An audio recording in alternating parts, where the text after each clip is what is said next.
हाय नमस्कार. तुमचं सगळ्यांचं आपल्या आणखीन एका नवीन व्हिडिओमध्ये अगदी मनापासून स्वागत करते. सर्वांना श्री स्वामी समर्थ. तुमच्या सगळ्यांचा आजचा दिवस खूप छान मस्त आनंदाचा आणि आरोग्याचा जावो अशी स्वामींच्या चरणी प्रार्थना करते आणि आजच्या व्हिडिओला सुरुवात करते. कशा आहात तुम्ही सगळ्याजणी? खूप छान मस्त आणि मजेतच असणार. कालच्या व्हिडिओला केलेल्या कमेंटसाठी लाईकसाठी तुमचे खरंच खूप मनापासून आभार मानते. तर चला, आणखीन एका दिवसाची मस्त छान अशी सुरुवात झालेली आहे आणि प्रत्येक दिवस हा चांगला म्हणूनच आपण सुरुवात करायला हवी आणि येणारा पुढचा सुद्धा प्रत्येक दिवस आपल्या आयुष्यातील चांगलाच यावा. म्हणजे जसं आपण बोलतो ना तसंच आपल्या आयुष्यामध्ये घडत जातं. त्यामुळे नेहमी चांगलंच बोलावं आपल्या आयुष्याबद्दल म्हणा किंवा दुसऱ्यांबद्दल कधीही. तर सकाळी मी वेदूला ना इथे ढोकळा बनवून दिलेला होता, जे मी गावाहून प्रेमिक्स आणते. चणा डाळ आणि तांदळाचं प्रेमिक्स असतं ते. तर त्याचा मी ढोकळा तिला सकाळी टिफिनला बनवून दिलेला होता आणि त्यातला थोडा शिल्लक होता. तर ढोकळा कसं गरम गरम खाल्लेलाच चांगला लागतो आणि जरा त्याला अर्धा एक तास झालेला असला, आधीच आपण करून ठेवलेला असला तर, आणि तो आपल्याला खायचा असला तर थोडा आपल्याला म्हणजे घशात अटकल्यासारखंच होतं. त्यामुळे काय करायचं, मस्त छान पाणी जसं आपण ठेवतो ना ढोकळा वाफवण्यासाठी तसंच ठेवायचं आणि चाळणीमध्ये परत तो ढोकळा वाफवून घ्यायचा 5-1 मिनटं. मस्त छान मऊ लुसलुशीत होऊन जातो, जसं की आत्ताच बनवलेला आहे तसा.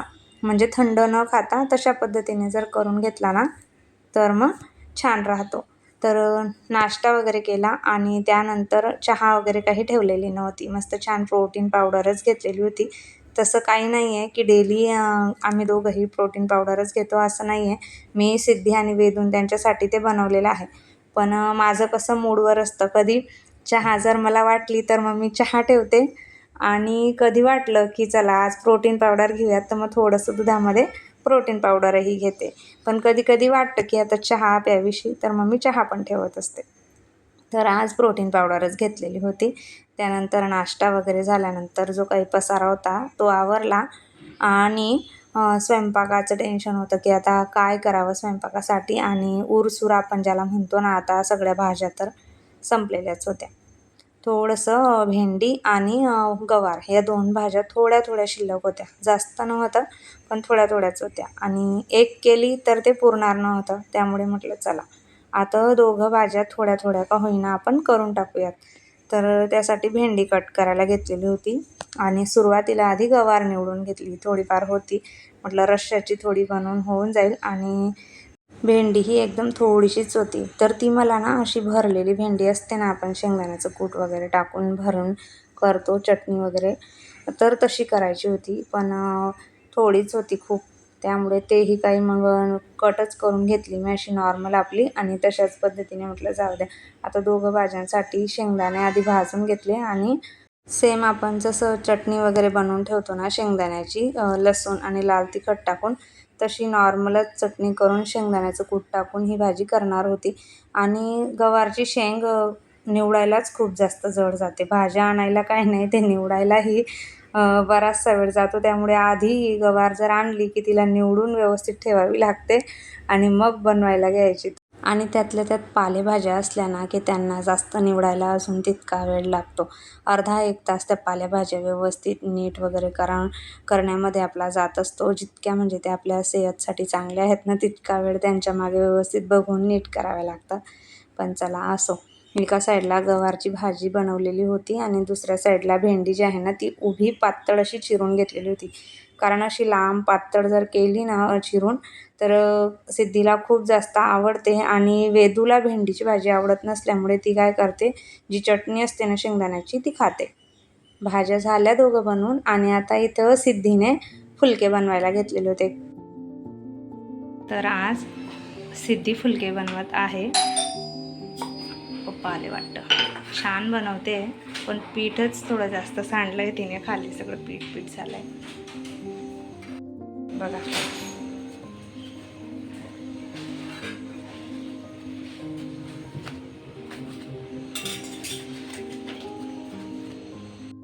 हे जे टाकायचं कापड आहे ना दुल्लीमधलं, त्याला पण पीठ लागून गेलेलं आहे. थोडा पसारा आहे ताईंनो, तो इग्नोर करा, कारण अजून लहान आहे. स्वयंपाक करताना थोडाफार पसारा होतोच. सवय लागणं ही तितकंच जास्त महत्त्वाचं असतं. त्यामुळे करते. आज सुट्टी आहे ना तिला स्कूलला, त्यामुळे.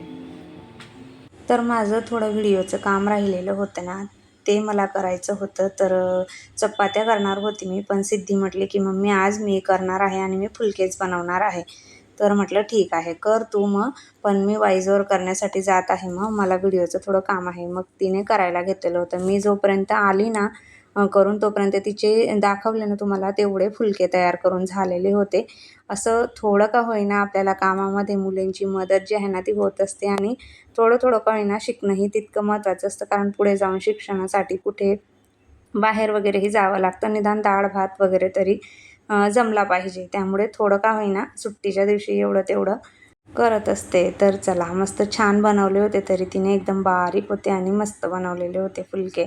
आणि खाल्ले सगळ्यांनी आवडीने तिच्या हाताचे. तर मग तिच्या पप्पांना तर खूप जास्त, आता लेकीचं कौतुक तर सगळ्याच वडिलांना असतं. जेव्हा आपण लहान असतानाही आपण जेव्हा चपात्या वगैरे करायचो, तर घरातले म्हणजे आपले खास करून आपले वडील किती आवडीने आणि कौतुकाने खायचे. तर तसंच तिने आज बनवलेले होते फुलके मस्त छान. असं अधूनमधून ती एखाद्या वेळेस आम्ही तिघी असल्या ना, तेव्हा मी सांगते तिला कधीतरी रात्रीच्या वेळेला, तर ती करत असते कधी. आता सध्या तिला वेळच नसतो. पण काल स्कूलला सुट्टी असल्यामुळे तिने केले. मग छान बनवले होते, मस्त पातळ आणि छोटे-छोटे मस्त बनवलेले होते फुलके. चला, त्यानंतर मग माझं एक काम तर झालेलंच होतं.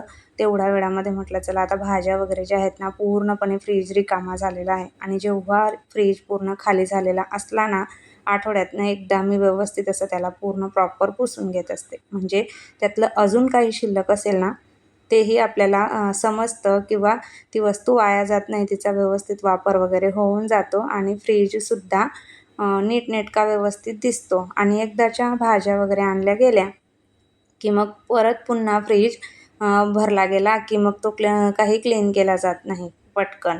त्यामुळे खाली जेव्हा झालेला असलो ना, तेव्हाच मी पूर्ण फ्रीज वगैरे जो आहे ना, ते व्यवस्थित असा पुसून घेत असते. तर झालं होतं पूर्ण फ्रीजची वरची जी क्लिनिंग असते ना, आठवड्यातनं एकदा आपण जी करत असतो ती. तर फ्रीजचं बटन आधी बंद केलेलं होतं, जेव्हा फ्रीज पुसायला घेतला तेव्हा, आणि नंतर मग चालू केलं. तसं आमच्या फ्रीजमध्ये एक सिस्टीम आहे, म्हणजे अलाराम वाजतो, बेल वाजते त्याची. जास्त वेळ जर उघडा राहिला ना, मग तो सतत वाजत असतो. म्हणजे लगेच आपल्याला कळतं की फ्रीज उघडा आहे आपला आणि फ्रीज बंद करायला हवा असं. त्यामुळे जरा फायदा होतो. काही वेळेला मुलंसुद्धा थोडंसं नुसतं दरवाजा ढकलून देतात फ्रीजचा, आणि त्यामुळे गॅस वगैरे जातो, फ्रीज खराब होतो. तर असं बेल वाजली की जरा बरं पडते, म्हणजे समजतं आपल्याला की फ्रीज चालू आहे, बंद आहे असं. बघता-बघता दुपारची वेळ, संध्याकाळची वेळ कशी येऊन जाते ना, काहीच कळत नाही. तर संध्याकाळचं चहा-पाणीचं टायमिंग होऊन गेलेलं होतं. एका साईडला चहा ठेवली, आणि चहा ठेवता-ठेवता पण आपण रिकामं राहत नाही. काही ना काही कामं जे आहेत ना, ते आपण करत असतो. इतक्या स्मार्ट आपण गृहिणी असतो, की रिकामं न राहता एक कामामध्ये 2 कामं आपले कसे होतील याचा विचार आपण नेहमी करत असतो. तर तसंच चहा ठेवता-ठेवता मी इथे जी भांडी लावायची होती ना माझी सकाळची घासलेली, ती लावून घेतलेली होती. तोपर्यंत चहा पण आपला रेडी होऊन गेलेला असतो. असं चहा ठेवता-ठेवता बरीचशी काय-काय कामं पण आपण करून घेऊ शकतो. म्हणजे जिथल्या तिथं जी ट्रॉली वगैरे आवरायची राहिली, एखादं काही भरायचं राहिलेलं असतं, वरती पडलेलं असलं, काही सामान आणलेलं, ते भरून घ्यायचं. असं बरचसं जी कामं आहेत ना, ते आपण आवरून घेऊ शकतो. चहा ठेवता-ठेवता सुद्धा, जोपर्यंत चहा उकळते तोपर्यंत.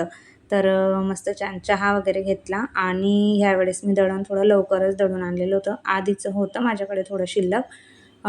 जोपर्यंत थोडंफार असेल ना 2-4 टायमाचं, तर तोपर्यंतच मी पुढचं पीठ जे आहे ना ते दळून आणत असते. म्हणजे जेणेकरून काही वेळा काय होतं, शुक्रवारी गिरणी बंद असते आमच्या इकडे.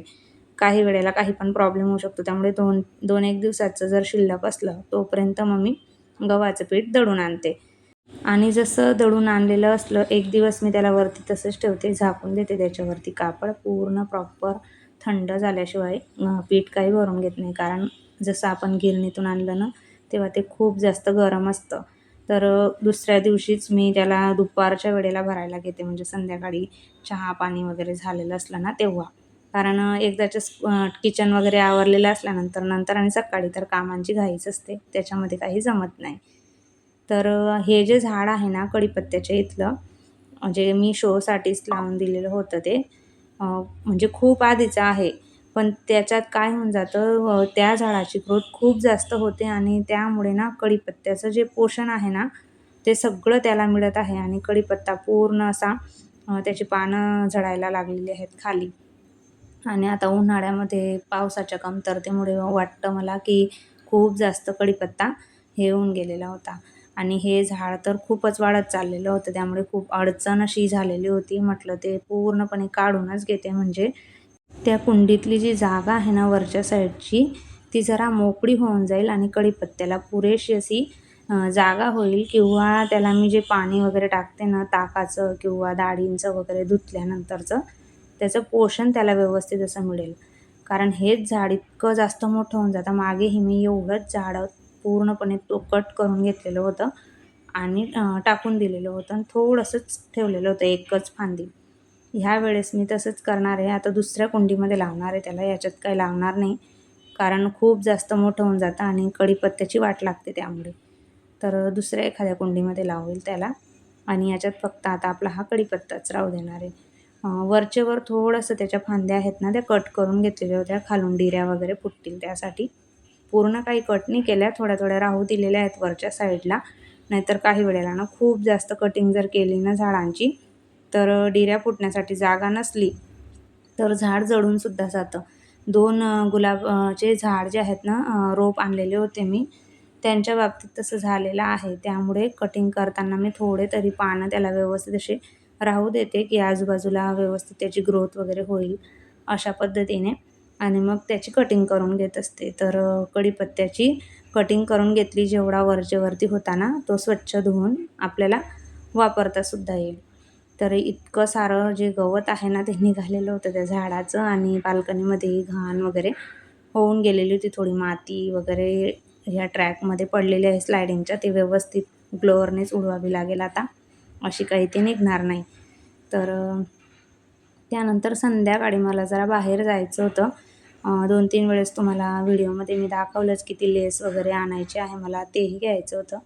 परत काही भाज्या वगैरे होत्या आणायच्या, त्या आणायच्या राहिलेल्या होत्या, कारण भाज्या पूर्ण संपलेल्या होत्या आणि रोजचं भाज्यांचं टेन्शन असतं. आणि भाज्या तरी काय आहेत मार्केटमध्येही, वांगे, गवार, भेंडी या व्यतिरिक्त जास्त भाज्या पण नाही आहेत. तर ह्या 2-3 भाज्या ॲड केलेल्या आहेत. आता पुढे पत्ताकोबी आणि आपलं जे गंगाफळ असतं ते, परत वांगी आणलेले आहेत. मला ना ते वांग्यांचं असं फ्राय केलेलं असतात ना, तशा पद्धतीचं करायचं आहे भाताबरोबर खाण्यासाठी, जे बनवतो ना, जसं सुरमई टाईप दिसतं ना ते तसं. तर बघू आता एखाद्या याच्यात ते ट्राय करायचं आहे मला. त्यासाठी मग हे जामुनी कलरची वांगी जी आहेत ना मोठी लांब, ती आणलेली होती. नाहीतर आम्ही ग्रीन वांगीच आमच्या इकडे खातात आणि तीच आणते मी नेहमी. आणि भाज्या आणल्यानंतर आधी व्यवस्थित अशा त्यांना धुवून घेत असते 1-2 वेळा स्वच्छ पाण्याने आणि मगच फ्रीजमध्ये ठेवते. कारण तशाच तशा ठेवल्या तर फ्रीजसुद्धा खराब होतो आणि भाज्या पण जास्त दिवस चांगल्या राहत नाही. व्यवस्थित छान धुवून स्वच्छ पाणी पूर्णपणे नितरल्यावरती जर आपण भाज्या ठेवल्या ना, बरेच दिवस टिकतातसुद्धा आणि चांगल्या राहतात. आणि कट करण्याच्या वेळेस नाही जरी धुतल्या गेल्या ना भाज्या, तरी काही गरज पडत नाही भाज्या वगैरे धुवायची. तर आणलेल्या होत्या. जास्त काही महाग नाही आहे. 30ला अर्धा असं रेट आहेत भाज्यांचे, जास्त रेट नाही आहेत. आणि काकडी पण काहीतरी 50ला का 40ला अर्धा आणि 1 किलो अशी. आणि बाकी सगळ्या भाज्या 30ला अर्धा अशा आहेत. तुमच्या इकडे पण सेम रेट आहेत का? तर ते कमेंटमध्ये नक्की सांगा. आणि आता इथं पूर्ण भाज्या वगैरे ज्या आहेत ना, त्या स्वच्छ धुवून ठेवलेल्या होत्या मी. आता यांना आता काही भरणार नाही आहे, असंच ठेवेल, वरून एखादं कापड वगैरे टाकून सकाळपर्यंत व्यवस्थित छान सुकून जातील. आणि टोकरीमध्ये बघा किती मस्त छान दिसत आहेत तर सगळ्या भाज्या इथे. पण त्या अशाच आपण वरती ठेवू शकत नाही, कारण मग त्या टिकत नाही जास्त वेळ त्यामुळे. आणि असं दिसायला छान वाटतं, पण वरती जर राहिले व्हेजिटेबल एखाद्या याच्यामध्ये भरून सगळ्या भाज्या वगैरे तर. चला, त्यानंतर किचन आवरून घेतलं थोडं जे आवरायचं होतं आणि मग ती लेस आणलेली आहे ना, ती ब्लाऊजला लावून घ्यायची आहे मला. असं बरंचसं काय काय जी कामं राहिलेली आहेत ना, ती कंप्लीट करून द्यायची आहेत. तुम्हाला तर सांगितलंच की एवढ्या 2 दिवसात सगळं द्यायचं आहे.